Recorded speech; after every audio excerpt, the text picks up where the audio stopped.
Daylight saving time is this weekend, which is good news because we fall back and gain an hour, but adjusting our sleep schedules is so important, which is why we have the McLaren Sleep Center Medical Director joining us today. Welcome into Studio 10. Thank you for having me. I appreciate that. Yes, we need you. I feel like you're the most popular person when it comes to sleep, to getting those tips. But first of all, I wanted to ask you, are you a fan of falling back and gaining that hour? Well, for now, yes, it's an extra hour of sleep. The whole idea of daylight saving time is that the daylight in the summer and spring, it's longer. To make use of that, you know, we push the clock forward 1 hour so the kids we can wake up early, kids can go to school early, adult can go to work early, and then come back from school and work, and so kids can play out a little bit longer. Adults can do some activity like shopping and stuff like that, right? Yeah.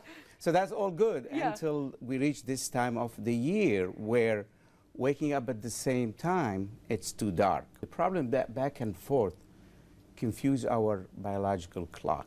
There is a lot of studies cited increased risk of heart attack, some cited increased risk of motor vehicle accident related this shifting back and forth, accident at work, increased risk of accident at work, and persistent headache in some people, right, related to the shift back and forth. Yeah, so a lot of impacts, obviously, when it comes to that, and not being on that same kind of sleep schedule.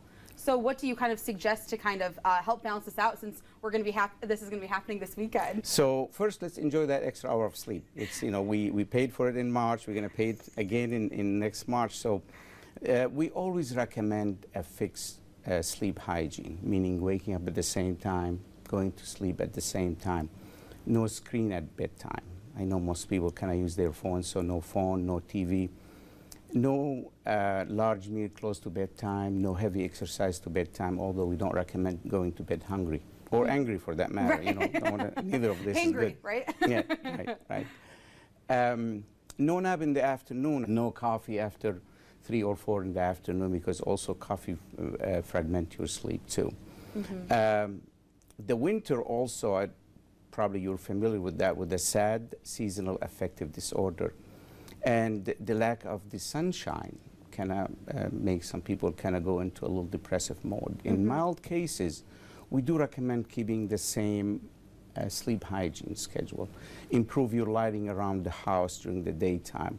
Take a walk outside, even if it's cloudy. That really helps. Yeah. Exercise regularly, but not too close to bedtime, as we mentioned. And also, there is something called the happy light. I don't know if... Oh, yes, yeah. It's so funny how that works, and it just kind of portrays more of that natural sunlight in your room. Well, these are all great tips to kind of keep in mind as we go into this weekend and just kind of go into this next season. We're seeing snow, so, you know, it's kind of getting all of this, pushing all these changes all at once. And, you know, you've mentioned it before, but yeah, sleep is so important, and it's so important that we prioritize it, you know, as we go into these changes, because it has a big impact on our daily lives, right? Absolutely. Well, you know, William Deming, the father of sleep medicine, said once, remember, you're not healthy until your sleep is healthy. What I say, if you cannot sleep well or breathe well, nothing else matters. Yeah, no, that's a good way to end it. And of course, if people want to find more information or are finding more troubles with their sleep, and they're saying, this is more than the time change, this is more than SAD, what's a good step for them to take? Well, you can talk to us, you know, reach to one of primary care, one of the sleep doctor in the area, and that we can help definitely. Thank you so much for stopping by. I want to say like sleep dreams, but we won't say that now when it's time for bedtime though, but thank you. Thank you for your time. Appreciate it.